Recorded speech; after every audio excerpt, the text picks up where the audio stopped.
हमें ये सत्य जानना है कि जब प्रभु यीशु को हम अपनाते हैं, उसके नाम का बपतिस्मा लेते हैं, हम भी प्रभु यीशु के मृत्यु के साथ एक हो जाते हैं। उसके गाड़े जाने के द्वारा हम भी उसके साथ में गाड़े जाते हैं, और जैसे उनका पुनरुत्थान होता है, हम भी उसके साथ में नए जीवन की सी चाल चलने के लिए जी उठते हैं। यानी अब कुछ बातें जो है, पहली बातें वो अब नहीं रहा है, सब बातें नहीं हो गई है, सब बातें नहीं हो गई है। अब इस नए जीवन में प्रवेश करने के बाद हमें जानना है कि जैसा पौलुस जब कुरिन्थ को जो पत्र लिखता है तो कहता है, एक वचन लेके हम आगे बढ़ेंगे। दूसरा कुरिन्थियों की किताब में 5वां अध्याय 17 वचन। इसीलिए यदि कोई मसीह में है तो वह नई सृष्टि है, पुरानी बातें बीत गई है, देखो सब बातें नई हो गई है।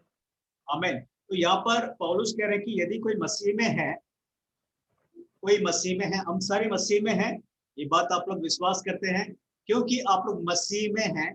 आप लोगों के लिए पुरानी बातें बीत गई, अब वो नहीं रहा, लेकिन लिख रहे हैं कि देखो देखो सब बातें नहीं हो गई है। देखो, ये देखना जो है, बिहोल्ड जो कहते हैं, बिहोल्ड यानी कि सिर्फ देखकर अपनी आंखों जैसे देखकर हम नजर हटा देते हैं, वो नहीं। ये जो शब्द बिहोल्ड यानी कि हम देखते ही रहते हैं, हमारा नजर केवल उसके ऊपर है कि क्या क्या नई बातें हैं, कैसे कैसे नई बातों को परमेश्वर ने हम लोगों के लिए प्रबंध करके दिया हुआ है।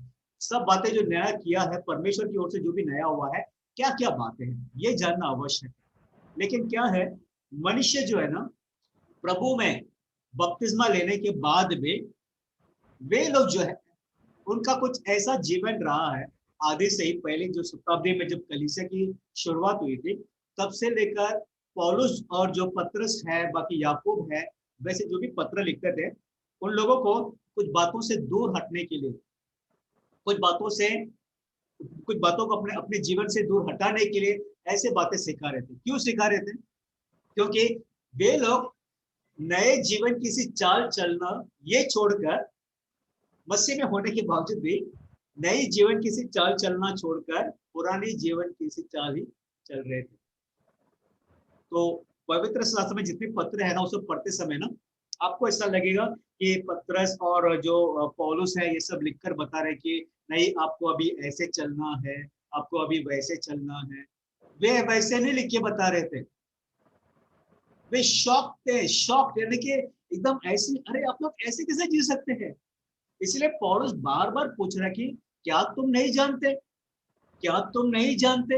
इस प्रकार से बार बार उन लोगों को पूछते हुए पत्र लिख रहा है, क्या तुम नहीं जानते कि अब सब बातें नहीं हो गई है, फिर भी तुम पुरानी बातों में जा रहे हो।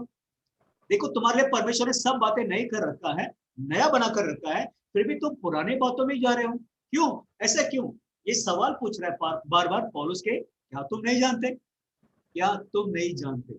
आज इसके ऊपर हम चर्चा करेंगे, क्या हम जानते हैं नहीं जानते, है ना। तो पिछले हफ्ते हमने जैसा देखा, पिछला हफ्ता जो पूरा सीरीज था, पूरा जो 1 घंटे का जो टीचिंग था, वो केवल इंट्रोडक्शन था, परिचय था। इतना लंबा परिचय देना पड़ा इस सेक्शन के लिए, क्योंकि अब जाकर हम गहराई में उतरेंगे कि ये जो नई जीवन की सी चाल जो है, यानी आत्मिक जीवन, आत्मा के अनुसार जीना, आत्मा के चलाए चलना, ये क्या है, ये जानना आवश्यक है। क्योंकि हमने कुछ उदाहरण देखे कि परमेश्वर, यहोवा परमेश्वर, इजराइल के लोग जब ज्यादा मात्रा में मिस्र देश में थे, तो वहां से परमेश्वर ने उन्हें छुड़ाकर लेकर आए। और क्या हुआ, उनको कहा कि मैं तुम्हें प्रतिज्ञा का देश में ले चल रहा हूँ। और ये जो मिस्र देश में से जो निकल कर आए हुए इजरायली लोग हैं, इन लोगों को लाल समुद्र पार करके जाना था।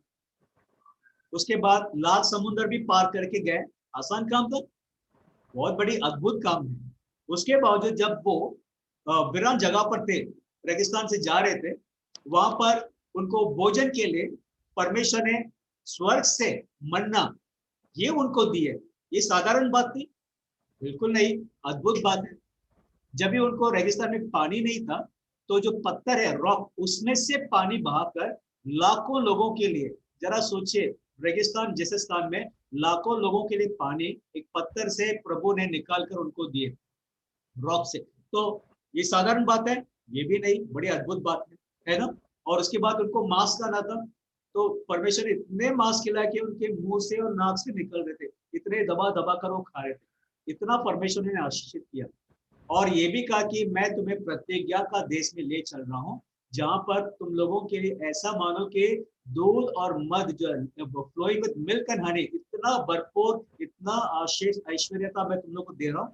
प्रभु ने सारी बातें बताकर उनको लेके जा रहे थे। लेकिन ये लोग जो है, इजराइल के लोग, ये कैसे निकले? कितना धन्यवाद किए परमेश्वर को, जो यहोवा परमेश्वर ने इनकी इतनी सहायता की, इन्हें छुड़ाकर लेकर आए, और जो जिसके गुलाम थे, फैरोन के गुलाम थे, उस गुलामी से छुड़ाकर लेकर आए। ऐसे परमेश्वर को धन्यवाद ना करते हुए वहां पर उनका मन किसमें था? जब ये मूसा 40 दिन के लिए पहाड़ में गया परमेश्वर से बातें करने के लिए और आने में विलंब किया, तो यही लोग थे जिन्होंने आयरन, जो मूसा का भाई, उससे कहा कि तुम हमारे लिए एक ईश्वर बनाओ। और वे सोना, जो भी कान में जो भी सोना डालते सब लेकर इकट्ठा करके, इतना सोना उनके पास था, और सब लेकर उन्होंने एक बछड़ा जो है, एक बछड़ा बनाकर, और कहने लगे कि अब से ये हमारा ईश्वर है। यानी मूर्ति पूजा जो है ना, कहाँ देखे इन्होंने ये बातें उन्होंने मिस्र देश में देखे थे, और यही बातें भी अभी यहाँ पर कर रहे हैं। रेगिस्तान में उन्हें खाने के लिए मन्ना है, स्वर्ग परमेश्वर इतने अद्भुत रीत से पानी जल सब पिला रहे हैं, फिर भी उनका मन कहाँ था? मिस्र देश में जो उन लोगों को तरबूज और लहसुन और प्याज खाने को मिल रहा ना, उसके ऊपर ही उनका मन था। और इतने अद्भुत कार्य करते हुए परमेश्वर लेकर आए, लेकिन फिर भी उनका मन अभी तक पुरानी बातों में, पुरानी जीवन की सी चाल जैसे चल रहे थे, उन्हीं बातों में था। हालांकि अब नई जीवन की सी चाल जैसा उसमें लेकर आना था, वो छोड़ ही दिए, वो उनके मन में आया ही नहीं। अब हमें परमेश्वर कुछ और क्षेत्र में लेके जा रहे हैं, हमें उसका आनंद लेना है, उसका अनुभव लेना है, ये बात उनके मन में आया ही नहीं, क्योंकि वे लोग देख नहीं पाए। यहाँ पे लिखा है ना, देखो, बिहोल्ड, वे लोग उन बातों को देख नहीं पाए जिस बातों का परमेश्वर ने प्रतिज्ञा दे रखी थी, और जिन बातों के ओर परमेश्वर उन्हें लेकर जा रहे थे, लेकिन उन बातों को देख नहीं पाए। और क्या देख रहे थे? मिस्र देश को देख रहे थे, इजिप्ट को देख रहे थे। आज भी परमेश्वर जो है, प्रभु यीशु मसीहा में आप लोगों को, अब सारे लोगों को शैतान के आदिल से, पाप के बंधन से और संसार की बातों से हमें छुड़ाकर, पूरे अंधकार के वश में से छुड़ाकर, परमेश्वर ने हमें अपने प्रिय पुत्र यीशु मसीह के राज्य में प्रवेश कराया है ना। अब हम एक नए राज्य में आए हैं, संसार में नहीं है, राज्य में निवास कर रहे हैं। इस संसार में है परमेश्वर का काम करने के लिए, लेकिन हम एक राज्य को, हम राज्य की वारिस है, राज्य की प्रजा है, परमेश्वर के राज्य की प्रजा है। हम इस संसार में कुछ काम करने के लिए आए हैं, लेकिन लोगों का मन कहाँ पर लगा है? वो नई बातों में नहीं, परमेश्वर के राज्य के जो नई बातें है ना, सब बातें जो नया बनाया है परमेश्वर ने, उन बातों में नहीं लगा रहता, लेकिन कहाँ पर लगा रहता है? इन्हीं संसार की बातों में लगा रहता है। इसी कारण जबकि हमें नए जीवन किसी चाल चलना है, वो नहीं करते, पर हम क्या करते हैं? हम पुरानी जीवन किसी चाल ही चलते रहते हैं, चलते रहते हैं, चलते रहते हैं। और फिर हमें किस बात की जरूरत पड़ती है?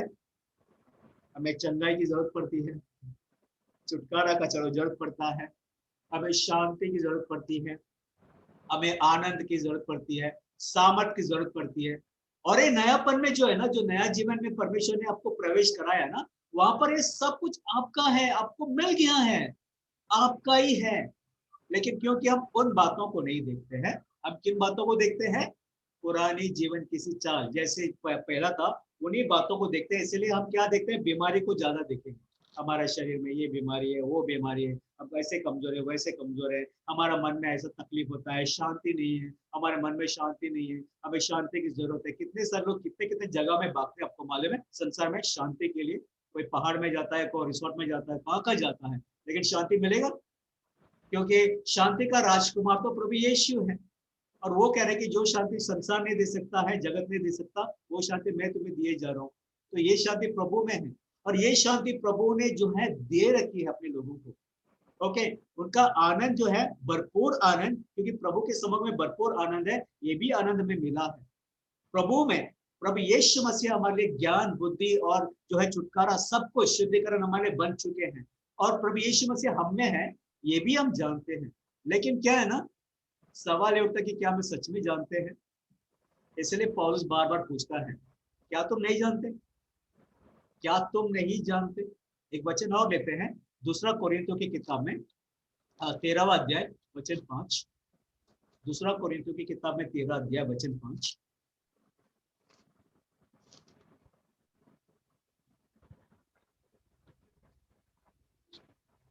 अपने आप को परखो कि विश्वास में हो कि नहीं, अपने आप को जांचो। क्या तुम अपने विषय में यह नहीं जानते कि यीशु मसीह तुम में है?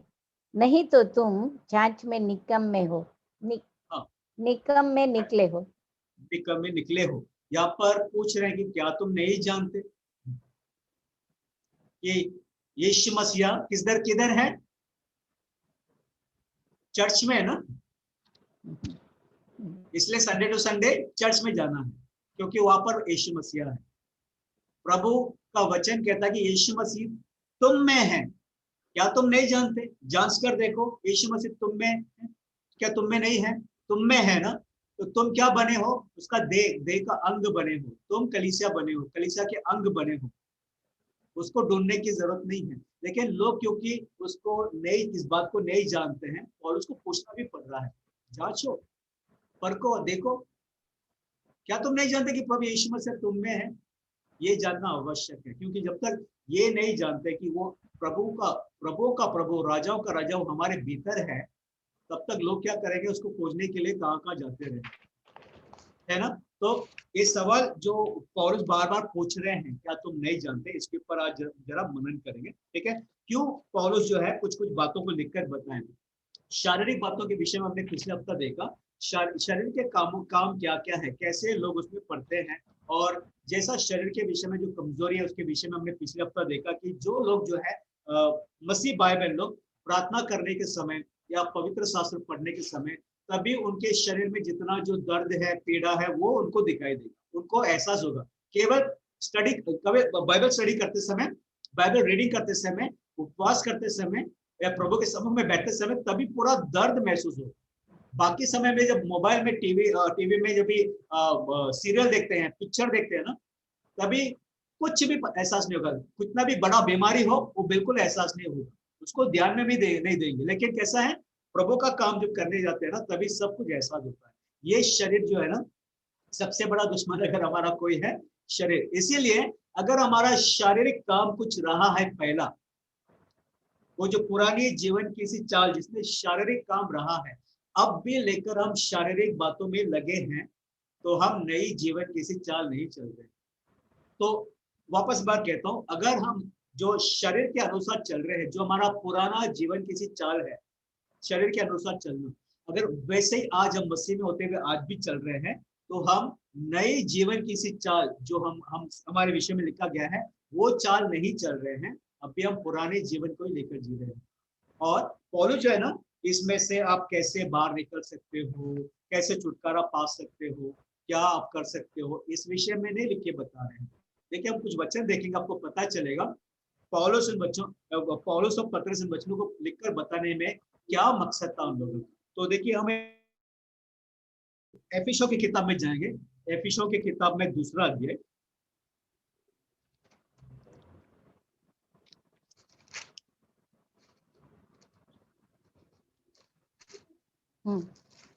उसमें 1 से लेकर 3, जैसा सिस्टर वचन पढ़ रही है ना, सभी लोग ध्यान दीजिए वचन में क्या लिखा है, ठीक है। पहला दूसरा अध्याय में 1 से 3 वचन।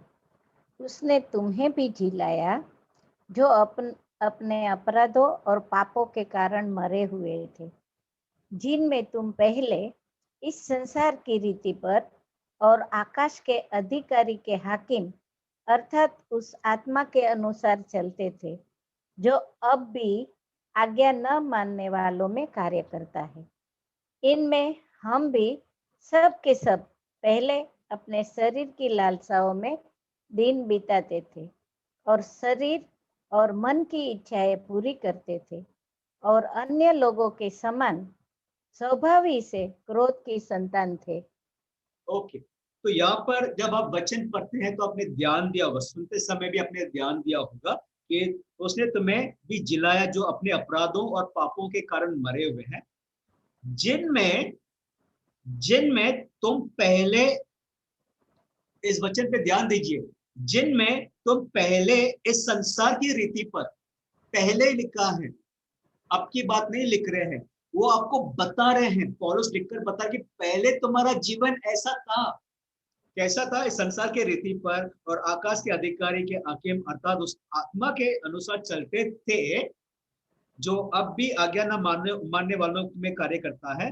इनमें हम भी सबके सब पहले, यहाँ पर शब्द जो पहले जो लिखा है ना, वो हमें क्या बताने चाहते हैं? पुराने जीवन की इसी चाल जैसे हमारा पहला था, ये कैसा हमारा चाल था? इस प्रकार हमारा पहले का चाल था। कैसा था? हम आकाश के अधिकारी के हाकिम के अर्थात उस आत्मा के अनुसार चलते थे, संसार के रीति पर चलते थे, और सबके सब जो पहले अपने शरीर की लालसाओं को पूरी करते थे और अन्य लोगों के समान स्वभाव की से क्रोध की संतान थे। हम ये सब कब थे?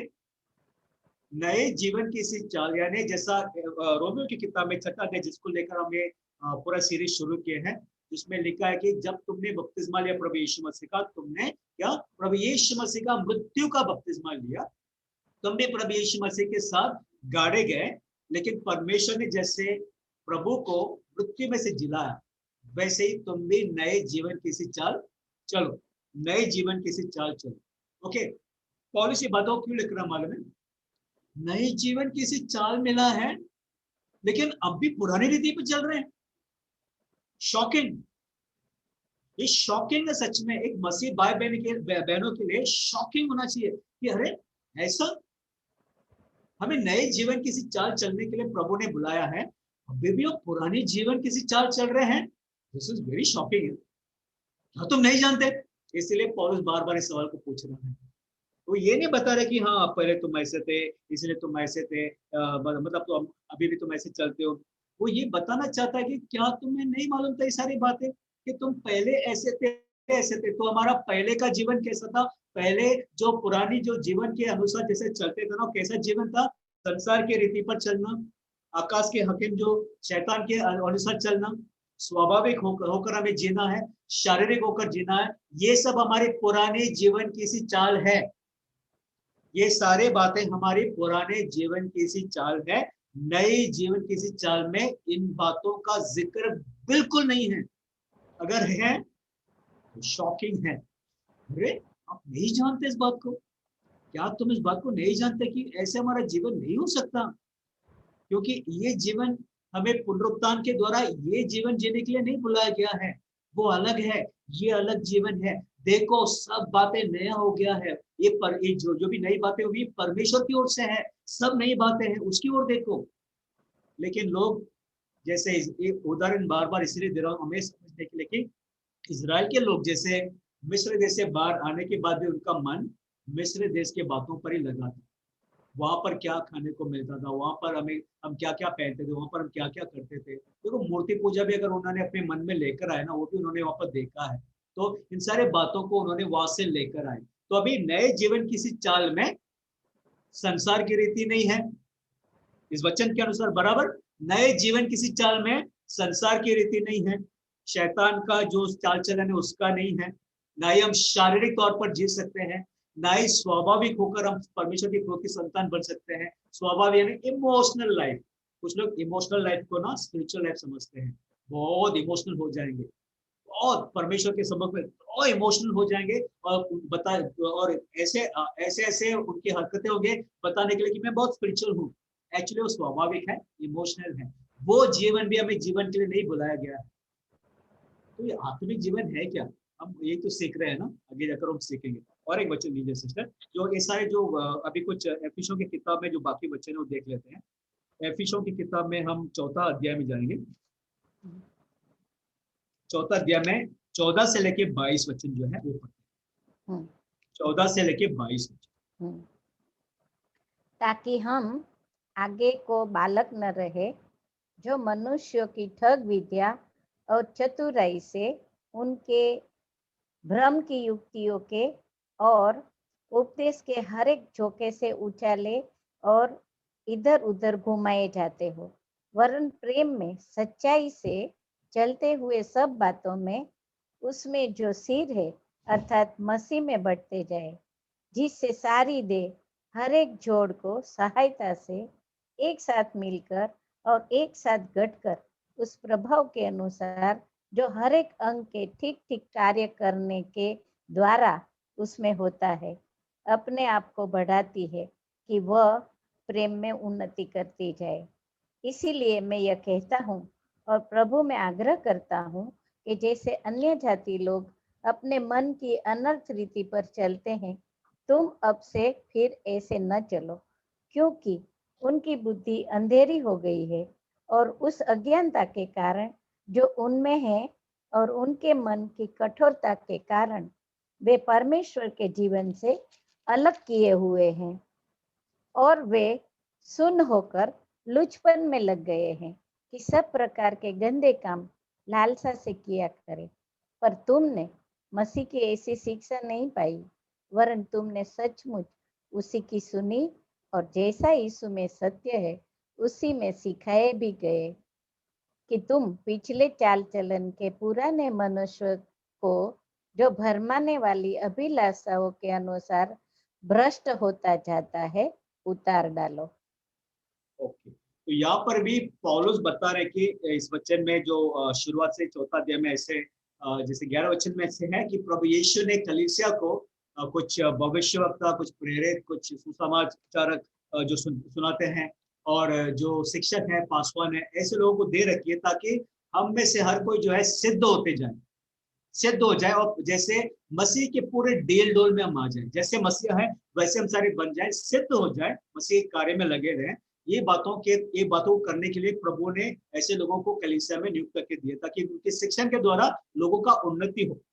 इसीलिए लिखा है 17 वचन में, इसीलिए जब तुम ऐसे शिक्षण प्राप्त भी करते हो, इसलिए मैं ये कहता हूँ कि और प्रभु में आग्रह करता हूँ कि जैसे अन्य जाति लोग अपने मन की अनर्थ रीति पर चलते हैं, तुम अब से फिर ऐसे ना चलो। पुरानी जीवन किसी चाल कैसा है प्रिय भाई बहनों? मन की अनर्थ रीति पर चलना। क्योंकि एक समय था हम प्रभु यीशु में मरकर उनके नए जीवन में प्रवेश करने से पहले हमारा जो जीवन कैसा था, अनर्थ रीति पर चलने जैसा था। अब नए जीवन किसी चाल जो हम चल रहे हैं, इसमें अनर्थ रीति कहां पर आया? लेकिन फिर भी लोग जी रहे थे, इसलिए उनको लिखकर बताना पड़ा कि अब से लेकर उनके समान अनर्थ रीति पर ना चलो, क्योंकि उनकी बुद्धि एक किसके विषय में लिखा है? आप लोगों के विषय में लिखा है, यीशु मसीह में बपतिस्मा लेकर उसमें मरकर उसमें गाड़े जाकर जी उठने के पहले आपका जीवन, नए जीवन किसी चाल जो आपको मिला है ना, उसके विषय में नहीं लिखा है। ये आप प्रभु यीशु में आने के पहले, यीशु को ग्रहण करने के पहले, यीशु को मृत्यु के साथ एक होने के पहले का जीवन के विषय में लिखा है कि क्योंकि उनकी बुद्धि यानी हम लोग की बुद्धि कैसे थी? अंधेरी हो गई और उस अज्ञानता के कारण जो उनमें है और उनके मन की कठोरता के कारण वे परमेश्वर के जीवन से अलग किए गए हुए हैं और वे सुन्न होकर लुचपन में लग गए और सब प्रकार के गंदे काम लालसा से किया करते हैं। ये कैसा था? अन्य जाति लोगों का जीवन, जो अन्य जाति यानी कि जो प्रभु में अभी तक आए नहीं है, हम भी ऐसे थे एक समय में, है ना? ये हमारे पुराने जीवन किसी चाल है, लुचपन, हमारा जो गंदे काम करना, गंदी बातें करना, सब कुछ जो है पुराने जीवन किसी चाल है। अब एक मसीह भाई बहन अगर ऐसे करे तो आपको कैसा लगना चाहिए? शॉकिंग, बिल्कुल शॉकिंग लगना चाहिए। क्या नए जीवन किसी चाल चलने के लिए प्रभु ने आपको बुलाया, फिर भी आपका जीवन ऐसा है? क्या तुम नहीं जानते? तो लोग ऐसे सवाल पूछेंगे ना, क्या तुम नहीं जानते? इसीलिए पौलुस बार बार पूछकर बता रहा है। और देखिए, पर तुमने मसीह की ऐसे शिक्षा नहीं पाई है, वरन तुमने सचमुच उसी की सुनी और जैसा यीशु में सत्य है उसी में सिखाए भी गए कि तुम, ध्यान दीजिए इस वचन में, कि तुम पिछले चाल चलन के पुराने मनुष्यत्व को, यानी पिछले चाल चलन के पुराने मनुष्यत्व कैसा था? संसार की रीति पर चलना, लुचपन करना और गंदी बातें करना, गंदे काम करना, ये सारे हमारे पुराने जीवन की सी चाल है। उसमें से क्या करना है? अभी जो बरमाने वाली अभिलाषाओं के अनुसार भ्रष्ट हो जाता है, उतार डालो। क्या करना है? उतार डालना है। क्या करना है प्रिय भाई बहनों? पास्टर जी हमारे प्रार्थना करो कि मैं इस गंदे आदत से छुट जाऊं। पास्टर जी हमारे प्रार्थना करो कि मैं इस लत से जुड़ जाऊं। पास्टर जी, ब्रदर जी मेरे प्रार्थना करो। सिस्टर जी मेरे प्रार्थना करो कि मैं ऐसे वैसे बातें ना करो, गंदे गंदी बातें मेरे मुंह से ना निकले। मेरे प्रार्थना करो, मेरी प्रार्थना करो। अवश्य कि हम प्रार्थना करते हैं, लेकिन आपको उतार कर डालना ये जो काम है आपका है, क्योंकि आपको समझना है कि ये पुराने जीवन की सी चाल है। अब मैं इसे लेकर नहीं जी सकता। ये नए जीवन की सी चाल नहीं है।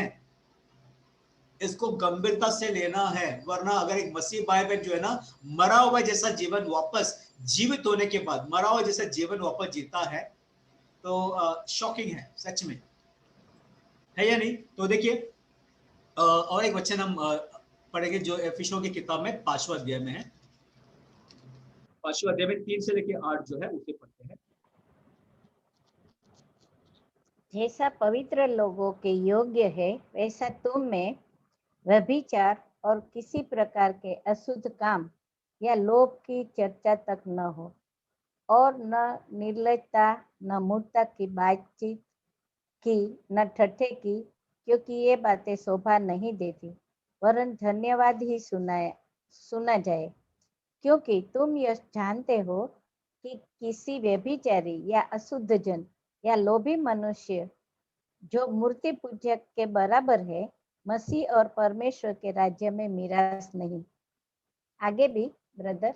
8 हाँ, कोई तुम्हें व्यर्थ बातों से धोखा न दे, क्योंकि इन्हीं कामों के कारण परमेश्वर का क्रोध आज्ञा न मानने वालों पर भड़कता है। इसलिए तुम उनके सहभागी न हो, क्योंकि तुम तो पहले अंधकार थे, परंतु अब प्रभु में ज्योति हो। अतः ज्योति की संतान के समान चलो।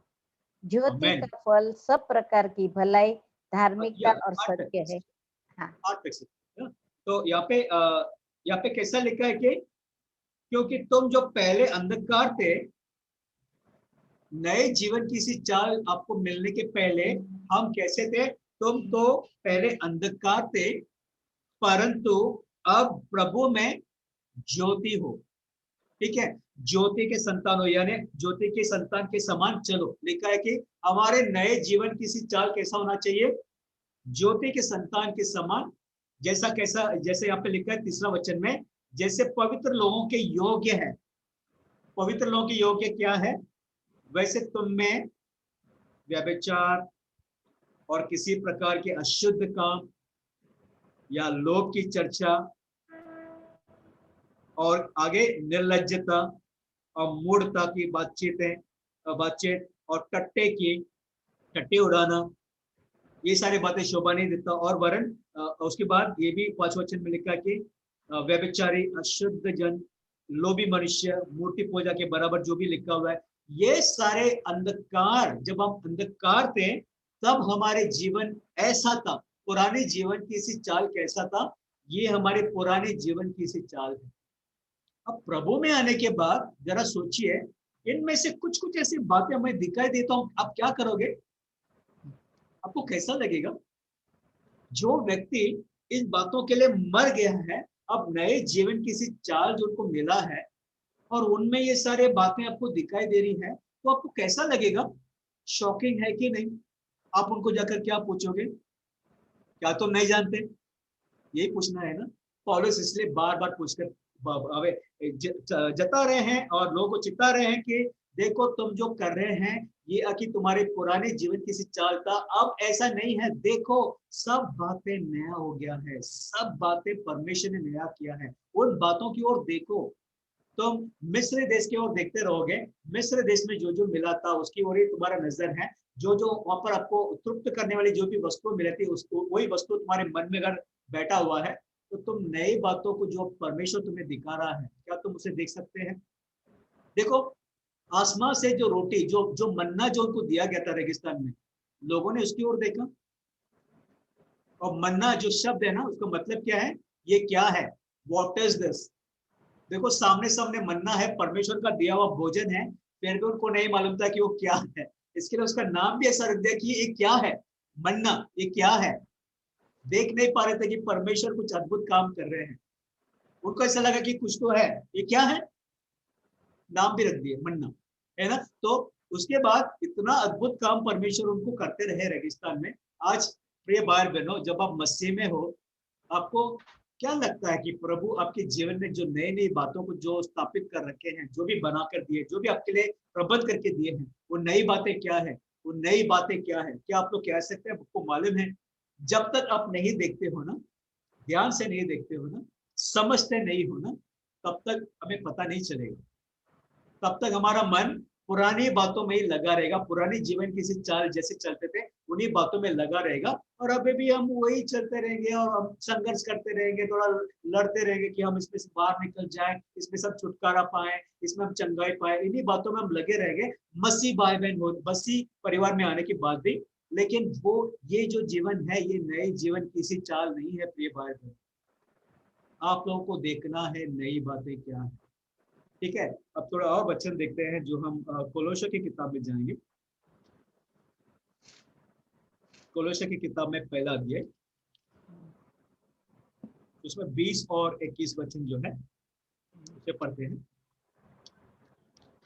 और उसके क्रूस पर बहे लहू के द्वारा मेल मिलाप करके सब वस्तुओं का उसी के द्वारा से अपने साथ मेल कर ले, चाहे वे पृथ्वी पर की हो चाहे स्वर्ग में की हो।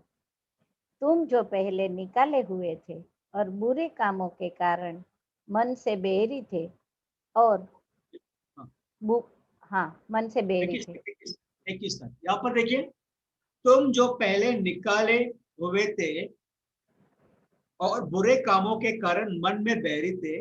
मन में बैरी होना परमेश्वर के खिलाफ, ये कब था? ये हमारे पुराने जीवन की सी चाल है, अब का नहीं है। लेकिन मालूम है कितने सारे मसीह भाई बहन मसीह में होते हुए आज भी परमेश्वर को ही कोसते हैं। वाई गॉड, क्यों मेरे साथ प्रभु, क्यों मेरे साथ ऐसा हुआ, मैं ही क्यों हमेशा मिलता हूँ, मेरे साथ ही क्यों ऐसा होना है, मैं आपको, मैंने ऐसा क्या किया कि मेरे साथ ऐसा हो गया। वे आज भी परमेश्वर के ऐसे बातें करने वाले परमेश्वर के मित्र थोड़ी होते हैं। क्या बनते हैं? परमेश्वर के बैरी बनते हैं ना, परमेश्वर से दूर। यानी जैसा परमेश्वर को धन्यवाद देना है, जैसे परमेश्वर की आराधना करना है, जैसे परमेश्वर की स्तुति करना है, वो करना छोड़कर हम जब कुड़कुड़ाते हैं, कंप्लेन करते हैं, जैसे इजराइल के लोगों ने कुड़कुड़ाना नहीं छोड़ा। जब वो रेगिस्तान में से जा रहे थे प्रतिज्ञा के देश की ओर, तब उन्होंने कुड़कुड़ाना नहीं छोड़ा। जब भी लोग कुड़कुड़ाते हैं, वे परमेश्वर की बैरी हैं। और देखो यहाँ पर खुद लिख रहे हैं कि हम पहले ऐसे थे, पहले का जीवन के विषय में लिखा कि तुम जो पहले निकाले हुए थे और बुरे कामों के कारण मन से बैरी थे। हम अपने बुरे कामों के कारण परमेश्वर से मन से बैरे थे, तो क्या हुआ? उसमें से निकाले गए। अभी भी अगर हम ऐसे ही जीते हैं कुड़कुड़ाते हुए, कुड़कुड़ाना बहुत अच्छा लगता है ना लोगों को। किसी को बोलो कि जरा मुंह खोलकर स्तुति करो, परमेश्वर की आराधना करो, कितने सारे तुरंत तैयार हो जाते हैं।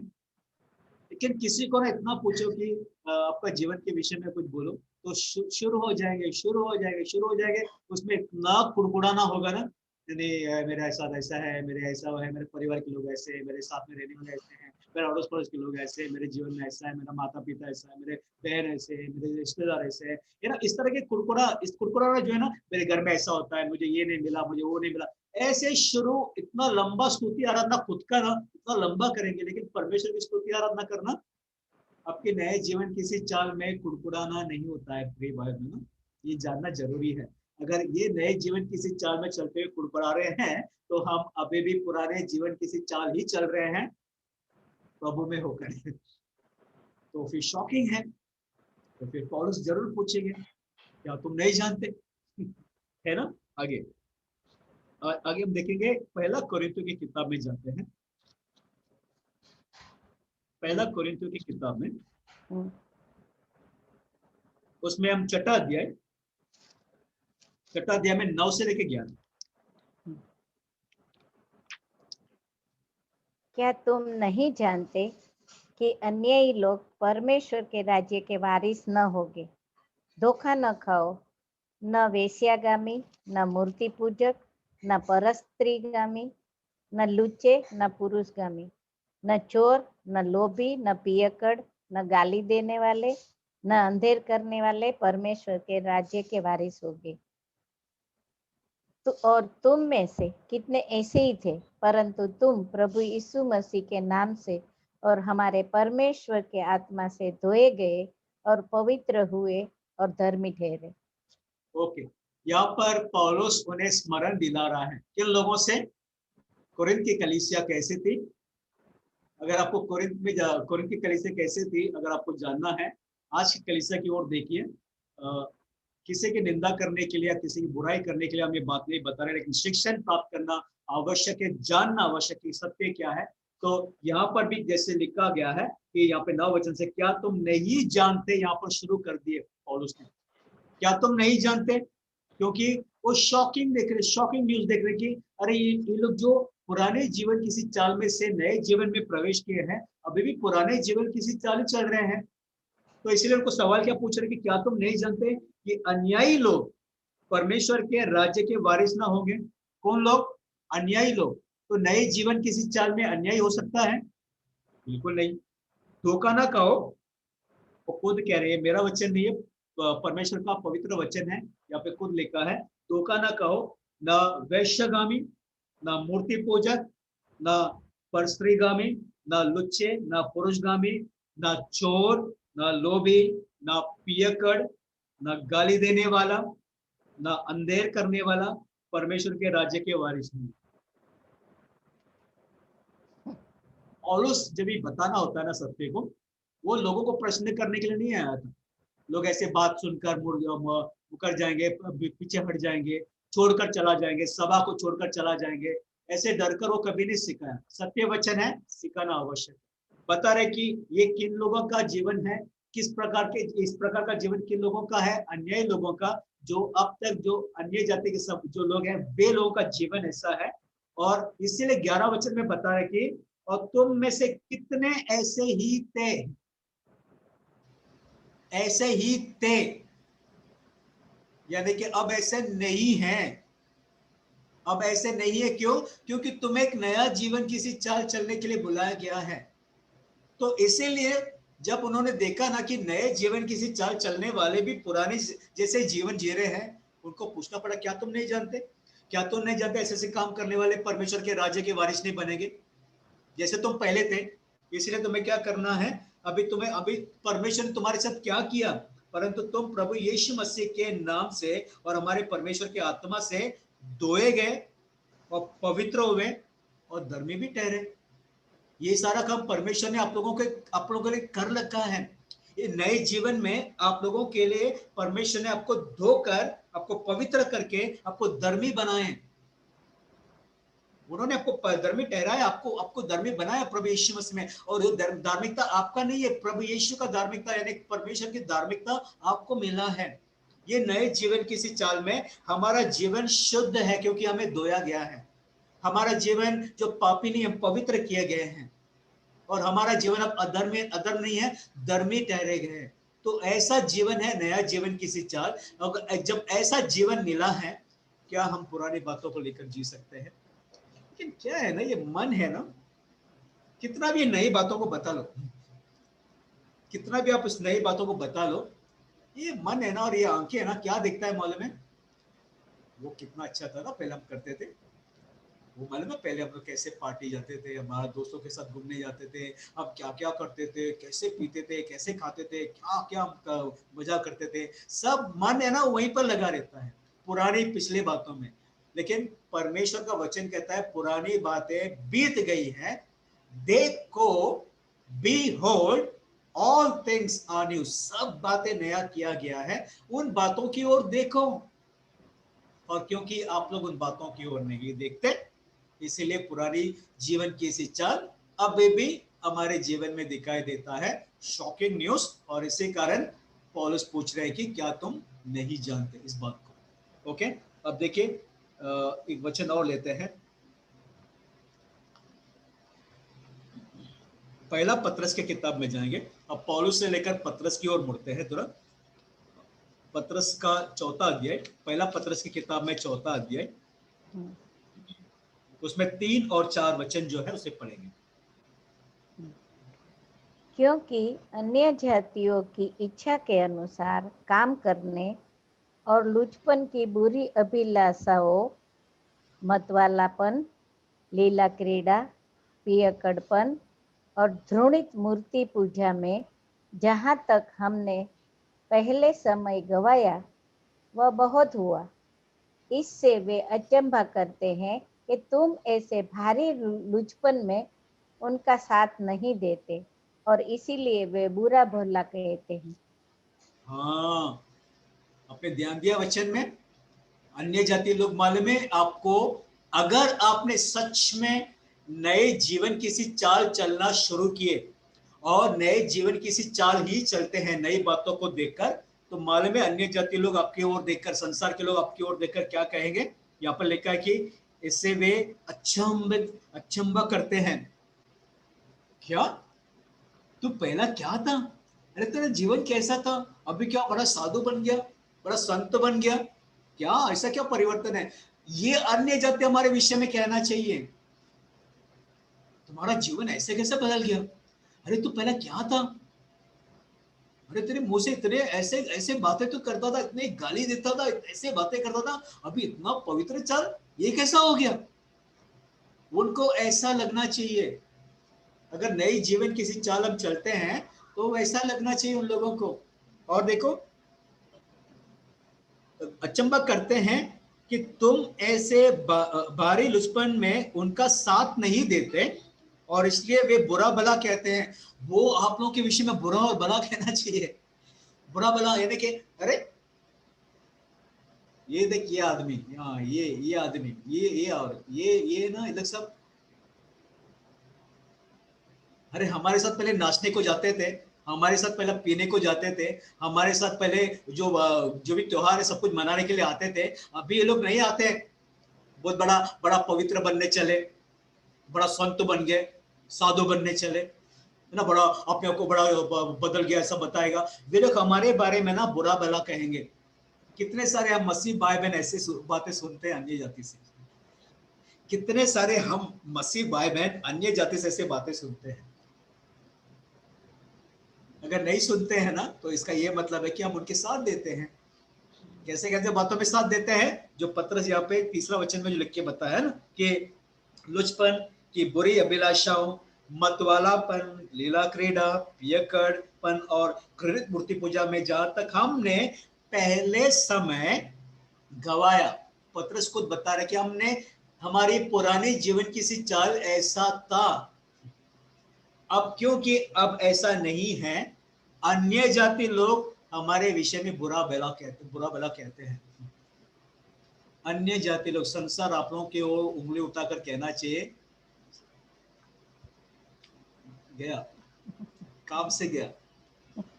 पहले हमारे साथ कितना एंजॉय करता था, अभी देख घर में बैठा हुआ बाइबल लेके बैठा है। अभी हमारे साथ किधर किधर जाता था, अभी चर्च में जाता है, देखो चर्च में जा रहा है। वैसे हमारे विषय में कहना चाहिए, पहले कैसे कैसे कपड़े पहन कर हमारे साथ आता था, अभी अच्छे कपड़े पहन के बाइबल लेकर घूम रहा है। ये जीवन है? वैसे हमारे विषय में कहना चाहिए। अगर हमारी जीवन नई जीवन किसी चाल है ना, तो लोग हमारे बारे में ऐसे बातें करेंगे।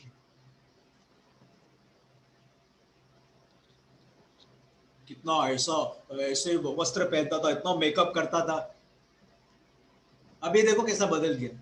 हमारे विषय में ऐसे कहना चाहिए प्रिय भाई बहनों। अन्य जाति है ना हमारे विषय में जब ऐसे कहते हैं ना, तो सच कहता हूं आप नए जीवन की सी चाल चल रहे हैं, यानी पुरानी जीवन की सी चाल जैसा है, जैसे अन्य जाति लोगों का जीवन रहा है, वैसे कुछ भी बातें आप लोग के जीवन में दिखाई नहीं दे रहा है।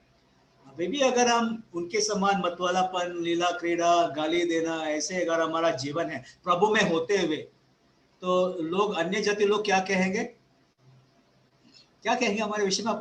कई कई दफा सुना भी होगा आप लोगों ने, है ना, बड़ा यीशु यीशु कहता है, हालेलुया हालेलुया कहता है, और देख कैसे काम कर रहा है ना। हमारे गलत काम में टोकने के लिए भी लोग होते हैं, और हमारे अच्छे काम में तभी भी हमारे विषय में बुरा भला कहेंगे, लेकिन हम उनको क्यों मौका दे कि वो ये कहें कि हम उनके साथ दे रहे हैं, हम उनके समान है करके हमें मौका उनको क्यों दे? हमें नहीं देना है।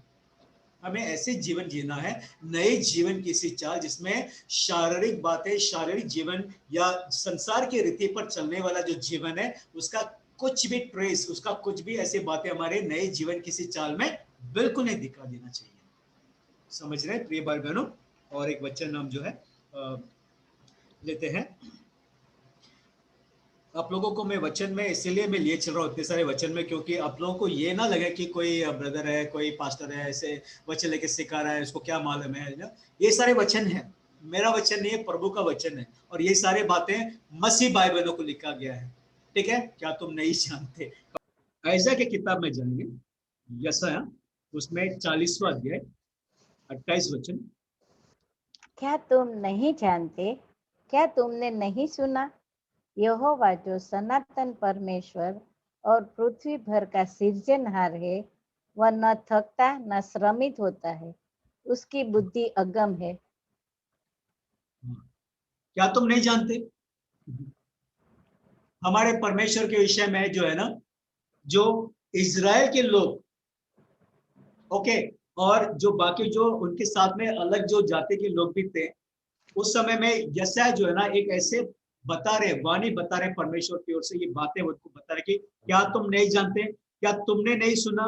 यहोवा जो सनातन परमेश्वर और पृथ्वी पर का भर का सृजनहार है, वो न थकता है न श्रमित होता है, उसकी बुद्धि अगम है। जब हम मसीह भाई बहन अपने परमेश्वर को नहीं जानते हैं ना, तो सबसे बड़ी गड़बड़ी हुई होती है। समझ रहे हैं? क्योंकि प्रभु यीशु कौन है? हाँ, लॉर्ड है, प्रभु है, हमारा राजा है, अल्फा है, ओमेगा है, आदि है, अंत है। हाँ, प्रभु यीशु है। लेकिन प्रभु यीशु खुद हमसे कहे हैं, क्या कहे हैं? तुम तो मुझे हे प्रभु कहकर पुकारते हो, तो तुम मेरा कहा क्यों नहीं मानते? है या नहीं? तो हम उसको प्रभु प्रभु कहकर हम पुकार सकते हैं, लेकिन आवश्यक क्या है? जब आप अपने प्रभु को ठीक ठीक समझ लेंगे ना, तो आप उसका कहा मानोगे, उसके कहा अनुसार आप चलोगे। यहाँ पर वो नहीं कर रहे थे, उनके उनको लिखकर बता रहा था। यशायाह की किताब से शुरू, हालांकि वो आदि से ही है कि क्या तुम नहीं जानते, सवाल बाइबल में कई बार पूछा गया है। आज उस सवाल के ऊपर मैं आपको इसीलिए लिए चल रहा हूँ, क्योंकि हमें जानना है कि हम क्या बातों को नहीं जानते हैं। ठीक है, परमेश्वर को जानना आवश्यक है, प्रभु यीशु मसीह को जानना आवश्यक है, सत्य को जानना आवश्यक है, क्योंकि जब आप सत्य को जानोगे, सत्य आपको स्वतंत्र करेगा। वरना केवल हालेलुया, प्रभु यीशु, प्रेज द लॉर्ड, इतना करके हम पुराने जीवन की सी चाल चलते रहेंगे, तो नया जीवन की सी चाल जो प्रभु ने हमें जीवन जीने के लिए बुलाया है, उसका अनुभव कभी नहीं उठा पाएंगे। ठीक है, अब आगे जाते हैं रोमियो की किताब, 6वां अध्याय। रोमियो की किताब में 6वां अध्याय 3रा वचन।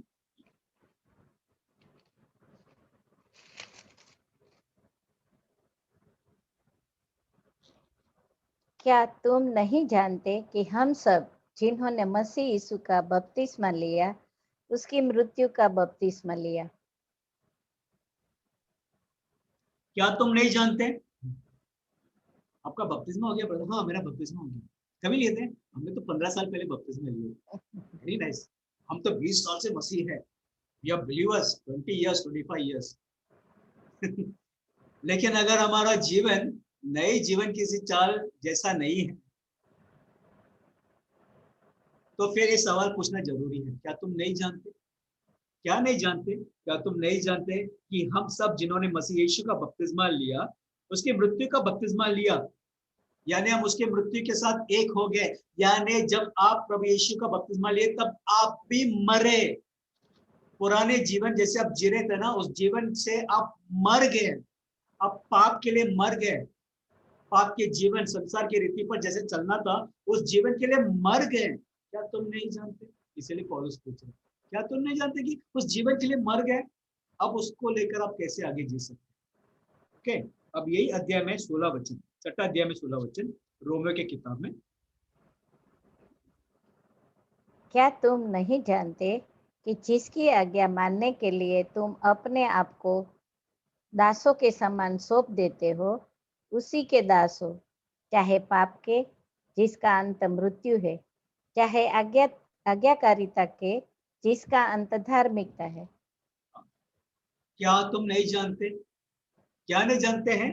आप जो है आपको दासों के समान अपने आप, जब तुम देखा है कि क्या तुम नहीं जानते कि जिसकी आज्ञा मानने के लिए तुम अपने आप को दासों के समान सौंप देते हो, उसे के दास हो। यानी अगर हमने अपने आप को किसी का दास बना लिया, उनका आज्ञा मानकर, किसका आज्ञा मानकर? पाप हमारे सामने आ गए, तो पाप का आज्ञा मानकर अगर हम चलेंगे, हम उसके दास हो गए। उसका मालूम है दास होने का पगार क्या है, वेतन क्या है?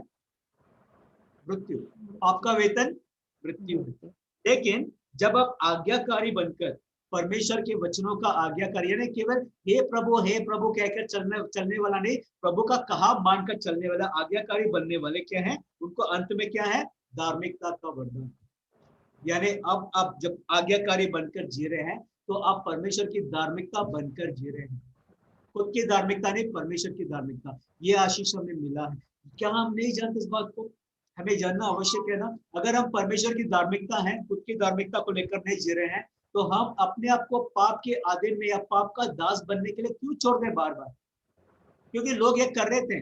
लोगों का मन में ऐसा था कि हम व्यवस्था से छूट गए, अनुग्रह मिला है, इसलिए हम जितना चाहे पाप कर सकते हैं, अनुग्रह है ना। लेकिन पौलुस यही बता रहे कि क्या तुम नहीं जानते, पाप के लिए तुम मर चुके हो, तो आगे जाकर कैसे उसके लिए जियोगे? क्या तुम नहीं जानते कि तुम अगर पाप के अधीन अपने आप को कर लिए, तो तुम पाप के दास बन जाते हो और उसका अंत मृत्यु है। लेकिन अगर आप आज्ञाकारी बनकर जियोगे, नए जीवन की इसी चाल में, परमेश्वर का आज्ञाकारी, जो परमेश्वर क्या, उसका आत्मा जो कहते हैं, उसके अनुसार चलना, उसका आज्ञा मानकर चलना, उसके चलाए हुए हम चलना, ये आवश्यक। Praise God. बहुत सारे सवाल हमारे मन में आते हैं, तो ये आत्मा के अनुसार चलना क्या है, आत्मा के रीति पर चलना क्या है? पुरानी बातों को तो छोड़ दिए, पुरानी बातें हमारे इसमें नहीं है, फिर भी ये आत्मा की रीति पर चलना क्या है, ये सवाल आते हैं। इसी बातों को हम आने वाले हफ्तों में भी हम सीखते रहेंगे। एक सीरीज खत्म नहीं होगा, लेकिन कुछ हफ्तों तक चलेगा। इन सारी बातों को हम क्लैरिफाई करेंगे, हम सीखेंगे। Praise God. अब देखिए और एक वचन है जो रोमियो का 7वां अध्याय में है। रोमियो के 7वां अध्याय में पहला वचन। हे भाइयों, क्या तुम नहीं जानते, मैं व्यवस्था के जानने वालों से कहता हूँ कि जब तक मनुष्य जीवित रहता है, तब तक उस पर व्यवस्था की प्रभुता रहती है। हाँ, क्या तुम नहीं जानते? किन लोगों से कहा जा रहा है? जो व्यवस्था को जानने वाले लोग, जो व्यवस्था के अधीन पे चलने वाले, जो इजराइल जो है, जो यहूदी लोग हैं, उन लोगों से पूछ रहे हैं। हमारे लिए कोई व्यवस्था नहीं दिया गया था, लेकिन ये रोमियो की किताब में लिखा है कि हमने खुद की एक व्यवस्था बना ली है।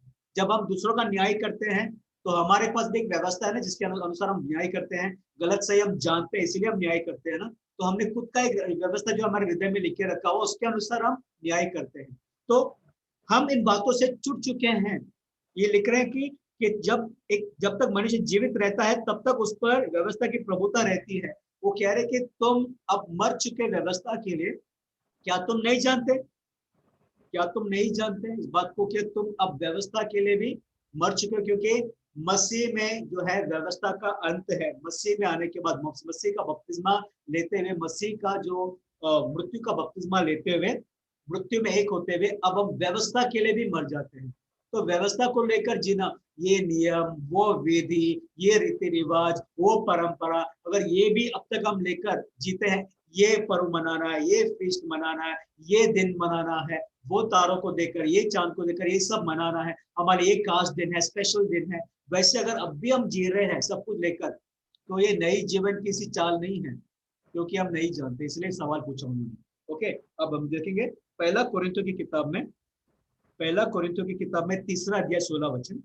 क्या तुम नहीं जानते कि तुम परमेश्वर का मंदिर हो और परमेश्वर का आत्मा तुम में वास करता है? क्या तुम नहीं जानते? दोबारा सवाल पूछ रहे हैं। नए जीवन किसी चाल मिला है, और इसमें तुम परमेश्वर का मंदिर हो, परमेश्वर का आत्मा तुम में निवास कर रहा है। और क्या तुम इस बात को नहीं जानते? इस बात को जानने के बावजूद भी अब तुम मंदिर की ओर भाग रहे हो। मंदिर हम जाएंगे, साल में एक बार जाएंगे मंदिर में, जाकर हम तोहफा चढ़ाएंगे, हम बलिदान देंगे। जो पुरानी जीवन किसी चाल है, उसी चाल को लेकर जीना। कई सारे मसीह भाई बहन आज भी पुराने जीवन की बातों को लेकर अभी भी विधि और रीति रिवाज में पड़े हुए हैं। लेकिन जानना आवश्यक है कि हम परमेश्वर के मंदिर बन चुके हैं, क्योंकि परमेश्वर की आत्मा में निवास करता है। ये जानना आवश्यक है।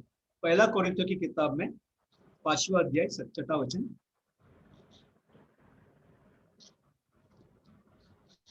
तुम्हारा घमंड करना अच्छा नहीं। क्या तुम नहीं जानते कि थोड़ा सा खमीर पूरे गूंदे हुए आटे को खमीर खमीर कर देता है।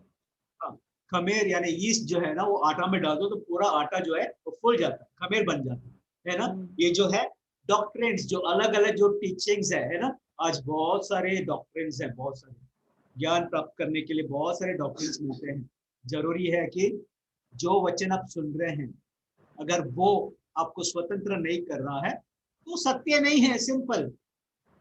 प्रभु ने कहा तुम सत्य को जानोगे और सत्य तुम्हें स्वतंत्र करेगा, है ना।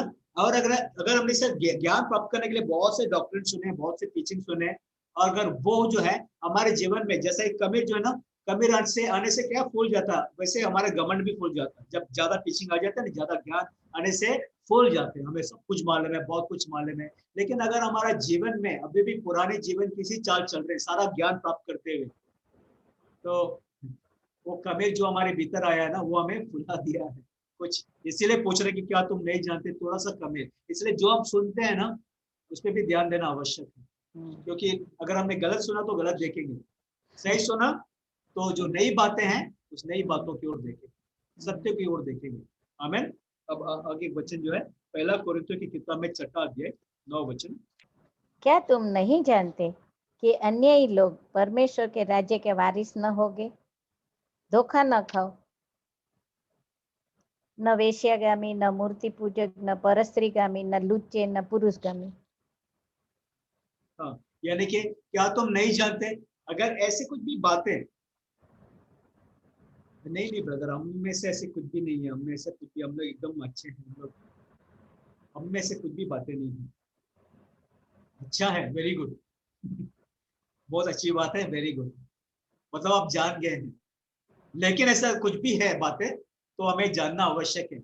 इसलिए पौलुस पूछ रहे हैं कि क्या तुम नहीं जानते कि ऐसे ऐसे लोग परमेश्वर के वारिस, राज्य के वारिस ना बनेंगे। कैसे लोग हैं? धोखा ना कहो, वैश्यगामी, मूर्ति पूजक, परस्त्रीगामी, लुच्चे, और जो पुरुषगामी, ऐसे लोग, चोर, लोभी, पियकर, गाली देने वाला। अरे गाली देने, मैंने जानबूझ के नहीं दिया, वो क्या ना गुस्से में, अरे जीवन किसी चाल में आप गुस्से में गाली देते हो, शॉकिंग। क्या तुम नहीं जानते ऐसे जो लोग परमेश्वर के राज्य के वारिस नहीं बनेंगे। ये ब्रदर आप डरो मत, नहीं डरा नहीं रहा हूँ, सत्य बता रहा हूँ, आपको जानना आवश्यक है। ये नई बातों की ओर देखो, आप पुरानी बातों में ना लगे, ये जानना आवश्यक। ओके, अब देखिए ये अध्याय में 15 वचन। क्या तुम नहीं जानते कि तुम्हारी देह मसीह के अंग है, तो क्या मैं मसीह के अंग लेकर उन्हें वेश्या के अंग बनाऊं? कदापि नहीं। एग्जैक्टली, यानी कि हम मसीह के देह जो कलीसिया उसके अंग हैं, अगर ये अंग संसार के जो व्यभिचारी जो आत्मा उसके साथ में एक हो जाता है, जिसके साथ आप एक हो, जैसा परमेश्वर का वचन कहता है ना, एक स्त्री पुरुष जब साथ में आते हैं तो एक हो जाते हैं, वैसे अगर व्यभिचारी में पड़ते हैं तो मसीह का अंग होते हुए, देह का अंग होते हुए जब आप ऐसे गलत काम करते हैं तो आप किसी व्यभिचारी के साथ एक हो रहे हैं। ये अच्छा है? क्या तुम नहीं जानते? इस बात को पूछना आवश्यक था। अगर आप ऐसा करोगे तो इस तरह हो जाएगा।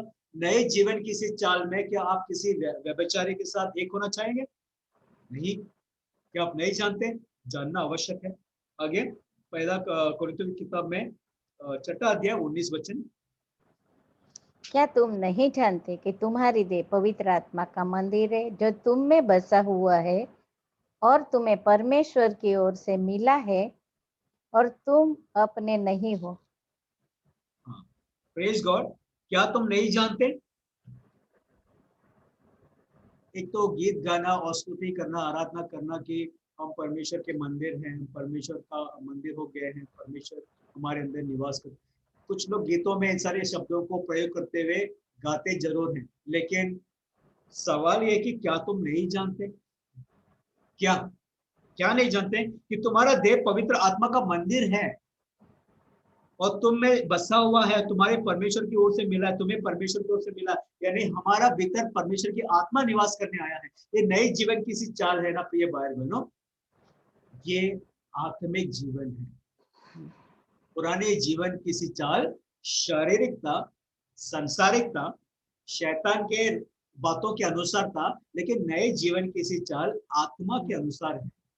इसीलिए पौलुस बता रहे कि आत्मा के अनुसार चलो, आत्मा के अनुसार जियो भी। ओके, और एक वचन ले लेते हैं, याकूब के किताब में 4 अध्याय 4 वचन, इसके बाद और एक वचन, उसके बाद याकूब के किताब में 4 अध्याय 4 वचन, 4 याकूब, हाँ याकूब का 4 अध्याय, उसमें वचन 4। हे व्यभिचारिणियों, क्या तुम नहीं जानती कि संसार से मित्रता करनी परमेश्वर से बैर करना है?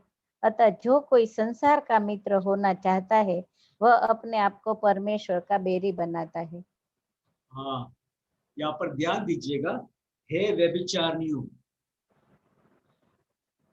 हे व्यभिचारिणियों, क्या तुम नहीं जानते कि संसार से मित्रता करने परमेश्वर से बैर करना। यहाँ पे लिखा है कि क्या तुम नहीं जानते संसार से मित्रता करना। अगर आप संसार से मित्रता करते हैं तो आप ये जो व्यभिचारिणी लिखा है ना, क्या कौन सा व्यभिचारिणी है? अगर परमेश्वर के होने के बावजूद भी अगर सब संसार के मित्र हो तो ये आत्मिक व्यभिचार है। दिस इज स्पिरिचुअल अडल्ट्री, आत्मिक व्यभिचारी है। यानी हम परमेश्वर के भी हैं, लेकिन किसके मित्र हैं? संसार के भी। यानी संसार के रीति पर हम अभी भी चलते रहेंगे। संसार का रीति तो आपको मालूम है ना, आंखों की अभिलाषा, शरीर की अभिलाषा और जीविका का घमंड, ये सारी बातें हमारे जीवन में अगर है नए जीवन किसी चाल में, तो हम आत्मिक व्यभिचार कर रहे हैं, स्पिरिचुअल अडल्ट्री। इसलिए व्यभिचार नहीं हो करके याकूब बताकर लिख रहे हैं उन लोगों को। ठीक है, आखिर में एक वचन लेकर हम आपको बताना चाहेंगे, गलातियों की किताब में 5वां अध्याय 24 वचन। और जो मसीह यीशु के हैं, उन्होंने शरीर को उसकी लालसाओं और अभिलाषाओं समेत क्रूस पर चढ़ा दिया है। Praise God. और जो मसीह यीशु के हैं, आप तो मसीह यीशु के हैं, आप सारे मसीह यीशु के हैं। Yes sir, no? आमेन। अगर ऐसा है, उन्होंने शरीर को उसकी अभिलाषाओं और उसकी लालसाओं और अभिलाषाओं समेत क्रूस पर चढ़ा दिया है। यानी आपके शरीर की लालसा और अभिलाषा जितने थे, क्रूस पर जब आप प्रभु यीशु के साथ मरे ना, शरीर की इन सारी बातों के साथ आप मर गए। आमेन, आमेन। बड़ी खुशी से सभी को आमेन कहना चाहता अभी, क्योंकि स्पीकर म्यूट है और मैं देख नहीं पा रहा हूं, लेकिन जोर से आमेन आना चाहिए था। लालसा और अभिलाषा जो शरीर का है, वो क्रूस पर चढ़ाकर हम मर चुके हैं प्रभु यीशु के साथ। आमेन ना ब्रदर सिस्टर्स? शरीर की अभिलाषा, लालसा, सच कहो, सच कहो। नहीं तो मुझे पूछना पड़ेगा, क्या तुम नहीं जानते? क्योंकि पौलुस का सवाल बार बार रहा है। और प्रिय भाई बहनों, नए जीवन की इसी चाल में शारीरिक बातें, संसारिक बातों का कोई स्थान नहीं है। इतना तो आपको जानना आवश्यक है, क्योंकि नए जीवन की इसी चाल क्या है, आत्मिक जीवन क्या है, ये जानने के लिए अपनी शुरुआत कैसे की? आत्मिक जीवन क्या नहीं है, नए जीवन की इसी चाल क्या नहीं है। क्या नहीं है? संसार के समान जीना नहीं है, शरीर के अनुसार जीना नहीं होता है। अगर वैसे हमारा पहले जैसा जीवन था, उसको ही लेकर अभी भी हम जी रहे हैं, क्या है, हम मनुष्य हैं, हम कमजोर हैं, हम कमजोर पड़ जाते हैं, मनुष्य है तो हम ऐसे होता ही है ना, हो जाता है, गड़बड़ गलती हो जाता है। ऐसे बातों को लेकर जीने के लिए परमेश्वर ने हमें नया जीवन नहीं दिया है। नए जीवन में देखो, सारी बातें नहीं हो चुका है, मसीह में सब बातें नहीं हो चुकी है, और सारी बातें, सब नई बातें परमेश्वर की ओर से हैं। उन बातों की ओर देखना आवश्यक है। आने वाले दिनों में उन बातों की ओर देखेंगे, क्योंकि हम सीख रहे हैं। परमेश्वर का आत्मा हमें सिखाएगा जरूर कि हम उन नई बातों की ओर कैसे देखें, और उन्हीं बातों की ओर देखते हुए हम आगे बढ़े। इन सारी किसी भी पुरानी बातों को लेकर हम जिए नहीं।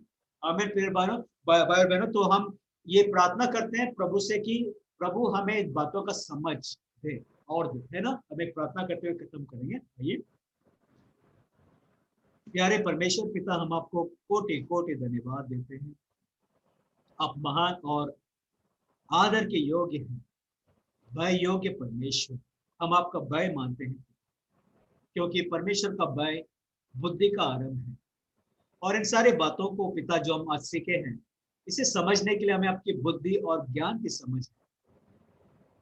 समझ की जरूरत है पिता। ये बुद्धि और ज्ञान केवल आप दे सकते हैं, ये समझ केवल आप दे सकते हैं, क्योंकि आत्मिक बातों को जो है शारीरिक बातों के अनुसार एक शारीरिक मनुष्य नहीं समझ सकता, केवल आत्मिक मनुष्य समझ सकता है। और क्योंकि नए जीवन की सी चाल जो है वो आत्मा के रीति पर चला जाता है, हमें आत्मिक समझ की जरूरत है पिता। इसलिए हम मांगते हैं पिता कि हमें वो समझ प्रदान करें, ताकि इन सारे वचनों को समझकर हम उन नई बातों की ओर देखनी शुरू करें, जो नई बातें अपने हम लोगों के लिए तय कर रखी हैं, अपने हम लोगों के लिए बना रखा है पिता। उन नई बातों की ओर हम देखें पिता। हमारी दृष्टि, हमारी जो मन की आंखें वो खुल जाए पिता, ज्योतिर्मय हो, हमारी दृष्टि उस नई बातों की ओर लगी रहे पिता, ताकि हम पुरानी जीवन की सी चाल की कोई भी बातें हमारे इस नए जीवन में लेकर ना आए पिता। और इससे ऐसे जीने से ही आपको महिमा मिलता है। हमें ऐसे जीने के लिए हम आपसे सहायता मांगते हैं। ऐसे हमें हमारी सहायता करने के लिए हम धन्यवाद करते हैं। हमें सिखाने के लिए धन्यवाद, हमें समझ और बुद्धि देने के लिए धन्यवाद पिता, ज्ञान से भरने के लिए धन्यवाद, और आपके वचन के अनुसार चलने के लिए हमें हमारी सहायता करने के लिए धन्यवाद। आपको सारा आदर सम्मान और महिमा देते हैं, ये प्रार्थना करते हुए आपका एकलौता पुत्र यीशु मसीह के प्यारे नाम से, आमीन।